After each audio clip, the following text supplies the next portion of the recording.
दोस्तों, ये इतिहास विषय से संबंधित ऐसे क्वेश्चंस हैं जो हमारे एमए सेकेंड ईयर के विद्यार्थी हैं और प्राइवेट जिन्होंने फार्म भरा हुआ है, जो प्राइवेट स्तर पर हैं, उनके लिए बहुत ही इम्पोर्टेंट क्वेश्चंस हैं और चित्रा मॉडल पर आधारित हैं तथा कंपटीशन के लिए भी बहुत ही इम्पोर्टेंट क्वेश्चंस हैं। तो इनका दो तरह से फ़ायदा होगा, एक तो एमए सेकेंड ईयर वालों के लिए और दूसरा कंपटीशन के लिए बहुत इम्पोर्टेंट है। तो बगैर देरी किए हुए शुरू करते हैं। देखिए क्वेश्चन नंबर 1, अकबरनामा की रचना किसने की? अकबरनामा की रचना किसने की? ऑप्शन ए इब्न बतूता ने, ऑप्शन बी अल-बरूनी ने, ऑप्शन सी शेख जैतुद्दीन ने, ऑप्शन डी अबुल फजल ने। तो इसका जो करेक्ट आंसर है वो है डी पार्ट, अबुल फजल ने की थी। अकबरनामा की रचना अबुल फजल ने की थी। नेक्स्ट क्वेश्चन देखिए, बादशाहनामा में किस मुग़ल सम्राट के राजनीतिक तथा सामाजिक जीवन का वर्णन किया है? बादशाहनामा में किस मुग़ल सम्राट के राजनीतिक एवं सामाजिक जीवन का वर्णन किया है? ऑप्शन ए जहांगीर के, बी अकबर के, सी शाहजहां के, डी हुमायूं के। तो जो करेक्ट आंसर है वो है शाहजहां के। सी पार्ट करेक्ट आंसर है, शाहजहां के जीवन का वर्णन किया है। नेक्स्ट क्वेश्चन देखिए, हुमायूंनामा किसकी रचना है? हुमायूंनामा किसकी रचना है? ऑप्शन ए गुलबदन बेगम की, ऑप्शन बी शेख जैतुद्दीन की, ऑप्शन सी मिर्ज़ा हैदर दुगलात की, ऑप्शन डी निजामुद्दीन अहमद की। तो जो करेक्ट आंसर है वो है ए पार्ट, गुलबदन बेगम की रचना है। हुमायूंनामा गुलबदन बेगम की रचना है और गुलबदन बेगम हुमायूं की पुत्री थी। नेक्स्ट क्वेश्चन देखिए, किसकी आत्मकथा के बारे में इतिहासकार लेन पूल ने लिखा है कि उसकी आत्मकथा उन बहुमूल्य लेखों में से एक है जो समस्त युगों में बहुमूल्य रही हैं? किसकी आत्मकथा के बारे में इतिहासकार लेन पूल ने ऐसा लिखा है? ऑप्शन ए फिरोज शाह तुगलक की, बी हुमायूं की, सी बाबर की, डी इनमें से कोई नहीं। तो जो करेक्ट आंसर है वो है सी पार्ट, बाबर के बारे में लिखा है। नेक्स्ट क्वेश्चन देखिए, प्राचीन भारत की अपेक्षा मध्यकालीन भारत का इतिहास अधिक सरलता से जाना जा सकता है, जिसका मुख्य कारण है? प्राचीन भारत की अपेक्षा मध्यकालीन भारत का इतिहास अधिक सरलता से जाना जा सकता है, जिसका मुख्य कारण है? ऑप्शन ए इतिहासकार की बहुतायत, ऑप्शन बी साहित्यिक स्रोतों की उपलब्धता, ऑप्शन सी मृद भांडों की बहुतायत, ऑप्शन डी इनमें से कोई नहीं। तो इसका जो करेक्ट आंसर है वो है बी पार्ट, साहित्यिक स्रोतों की उपलब्धता है। प्राचीन भारत की अपेक्षा मध्यकालीन भारत का इतिहास जो अधिक सरलता से जाना जा सकता है, उसका मुख्य कारण साहित्यिक स्रोतों की उपलब्धता है। नेक्स्ट क्वेश्चन देखिए, निम्नलिखित में से कौन सा युग्म सुमेलित नहीं है? कौन सा युग्म सुमेलित नहीं है? एक तरफ यात्री दिए हुए हैं, दूसरी तरफ देश दिए हुए हैं। तो देखिए, option A Ibn Battuta Morocco का था, option B Marco Polo Italy का था, ऑप्शन सी अब्दुल रज़ाक तुर्की का था, ऑप्शन डी नूनीज पुर्तगाल का था। तो इनमें से जो सही आंसर है, जो सुमेलित नहीं है, वो है सी पार्ट, अब्दुल रज़ाक तुर्की का नहीं था, यानी ये सुमेलित नहीं है। और इब्न बतूता मोरक्को का था, ये सही है। मार्को पोलो इटली का था, ये सही है। और नूनीज पुर्तगाल का था, ये सही है। नेक्स्ट क्वेश्चन देखिए, बाबर के भारत अभियान के समय दिल्ली का शासक कौन था? बाबर के भारत अभियान के समय दिल्ली का शासक कौन था? Option A Mahmud Lodi, B Ibrahim Lodi, C Daulat Khan Lodi, D आलम खां। तो जो करेक्ट आंसर है वो है बी पार्ट, इब्राहिम लोदी था। इब्राहिम लोदी था दिल्ली का शासक। नेक्स्ट क्वेश्चन देखिए, बाबर को दिल्ली पर आक्रमण करने के लिए किस भारतीय शासक ने आमंत्रित किया था? बाबर को दिल्ली पर आक्रमण करने के लिए किस भारतीय शासक ने आमंत्रित किया था? Option A Mahmud Khan, option B Alam Khan, option C Sikandar Lodi, option D इनमें से कोई नहीं। तो इसका जो करेक्ट आंसर है वो है ऑप्शन बी, आलम खां ने आमंत्रित किया था। नेक्स्ट क्वेश्चन देखिए, बाबर का वास्तविक नाम जहीरुद्दीन था और तुर्की भाषा में बाबर का क्या अर्थ है? बाबर का जो वास्तविक नाम था वो जहीरुद्दीन था और तुर्की भाषा में बाबर का क्या अर्थ है? ऑप्शन ए शेर, बी हाथी, सी बाघ, डी इनमें से कोई नहीं। तो इसका जो करेक्ट आंसर है वो है सी पार्ट, बाघ है।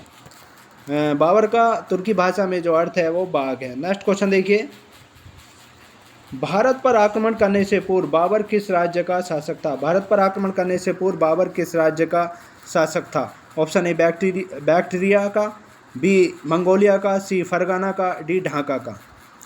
तो जो करेक्ट आंसर है वो है फरगाना का। सी पार्ट करेक्ट आंसर है, फरगाना का था। नेक्स्ट क्वेश्चन देखिए, पानीपत का युद्ध कब हुआ था? पानीपत का प्रथम युद्ध कब हुआ था? इस तरह से कहा जाएगा ये प्रश्न। ऑप्शन ए 1520 में, ऑप्शन बी 1526 में, ऑप्शन सी 1556 ईस्वी में, ऑप्शन डी 1605 ईस्वी में। तो जो करेक्ट आंसर है वो है बी पार्ट, 1526 ईस्वी में हुआ था। पानीपत का युद्ध 1526 ईस्वी में हुआ था। नेक्स्ट क्वेश्चन देखिए, बाबर के आक्रमण के समय भारत की राजनीतिक दशा कैसी थी? बाबर के आक्रमण के समय भारत की राजनीतिक दशा कैसी थी? ऑप्शन ए साधारण, ऑप्शन बी सुदृढ़, ऑप्शन सी शोचनीय, ऑप्शन डी इनमें से कोई नहीं। तो जो करेक्ट आंसर है वो है शोचनीय। सी पार्ट करेक्ट आंसर है। बाबर के आक्रमण के समय भारत की राजनीतिक दशा शोचनीय थी। नेक्स्ट क्वेश्चन देखिए, भारत में मुगल वंशीय शासन का संस्थापक कौन था? भारत में मुगल वंशीय शासन का संस्थापक कौन था? Option A Ibrahim Lodi, option B Babur, option C Humayun, option D Akbar. तो जो करेक्ट आंसर है वो है Babur. B part correct answer है। नेक्स्ट क्वेश्चन देखिए, भारत में मुगल वंशीय शासन की स्थापना कब हुई? भारत में मुगल वंशीय शासन की स्थापना कब हुई? अब ये पूछा जा रहा है। ऑप्शन ए 1526 में, ऑप्शन बी 1530 में, ऑप्शन सी 1556 में, ऑप्शन डी 1605 में।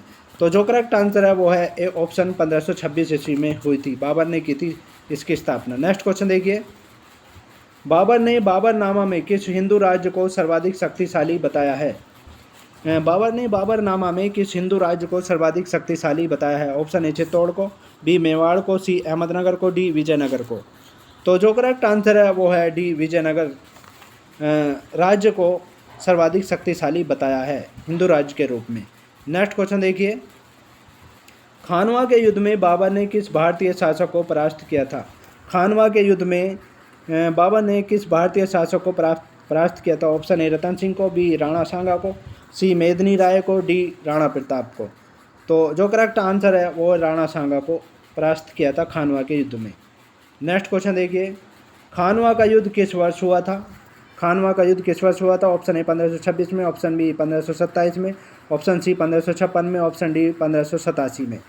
तो जो करेक्ट आंसर है वो है 1527 में हुआ था। खानवा का युद्ध 1527 वर्ष में हुआ था। नेक्स्ट क्वेश्चन देखिए, तुजुके बाबरी का एक अन्य नाम है? तुजुके बाबरी का एक अन्य नाम है। ऑप्शन ए बाबरनामा, बी आईन अकबरी, सी अकबरनामा, डी बाबरी मस्जिद। तो इसका जो करेक्ट आंसर है वो है बाबरनामा। तुजुके बाबरी बाबरनामा का ही एक रूप है, नाम है। नेक्स्ट क्वेश्चन देखिए, मुगल भूमि व्यवस्था का विस्तृत वर्णन किस पुस्तक में मिलता है? मुगल भूमि व्यवस्था का विस्तृत वर्णन जो मिलता है किस पुस्तक में मिलता है? ऑप्शन ए अकबरनामा में, बी आईन अकबरी में, सी तुजुके बाबरी में, डी तबकात अकबरी में। तो जो करेक्ट आंसर है वो है आईन अकबरी में। बी पार्ट करेक्ट आंसर है। आईन अकबरी में मुगल भूमि व्यवस्था का विस्तृत वर्णन मिलता है। नेक्स्ट क्वेश्चन देखिए, बाबर ने अपनी यादें तुजुके बाबरी में किस भाषा में लिखी थी? बाबर ने अपनी यादें तुजुके बाबरी में किस भाषा में लिखी थी? ऑप्शन ए फारसी में, ऑप्शन बी अरबी में, ऑप्शन सी मंगोल में, ऑप्शन डी तुर्की में। तो जो करेक्ट आंसर है वो है डी पार्ट, तुर्की भाषा में लिखी थी। नेक्स्ट क्वेश्चन देखिए, इन मुगल शासकों को सही क्रम में लिखिए। मुगल शासकों को सही क्रम में लिखना है। नंबर 1 पर है अकबर है, 2 है शाहजहाँ, 3 बाबर, 4 औरंगजेब, 5 हुमायूं और 6 जहांगीर। तो इसका सही ऑप्शन जो है ए पार्ट है। ए पार्ट सही ऑप्शन है, यानी बाबर पहले हुआ था और फिर हुमायूं, फिर उसके बाद अकबर, अकबर के बाद जहांगीर, जहांगीर के बाद शाहजहाँ, फिर उसके बाद औरंगजेब उसका पुत्र था। इस तरह से हुआ था, यानी ए पार्ट करेक्ट आंसर है। नेक्स्ट क्वेश्चन देखिए, इनमें से कौन से फ्रांसीसी यात्री 1666 ईस्वी में भारत में थे? इनमें से कौन से फ्रांसीसी यात्री 1666 में भारत में थे? नंबर 1 पर है बर्नियर, 2 तेवेनोट, सी टावर्नियर और डी मनुक्की और 5 राल्फ फिच।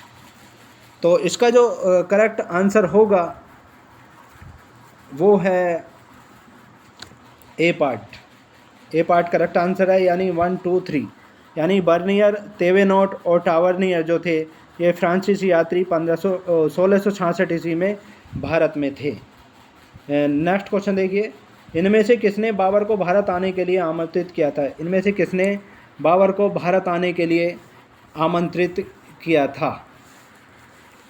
नंबर 1 पर है मेवाड़ का राणा सांगा, नंबर 2 पर दौलत खां लोधी, नंबर 3 पर आलम खां लोधी, नंबर 4 पर है महमूद लोधी, नंबर 5 पर है आम्बेर के भागबल। तो इसका जो करेक्ट आंसर है वो है ए पार्ट, यानी 1 2 3, यानी मेवाड़ का राणा सांगा ने, दौलत खां लोधी ने और उसका पुत्र आलम खां लोधी ने, इन तीनों ने बाबर को भारत पर आने के लिए आमंत्रित किया था।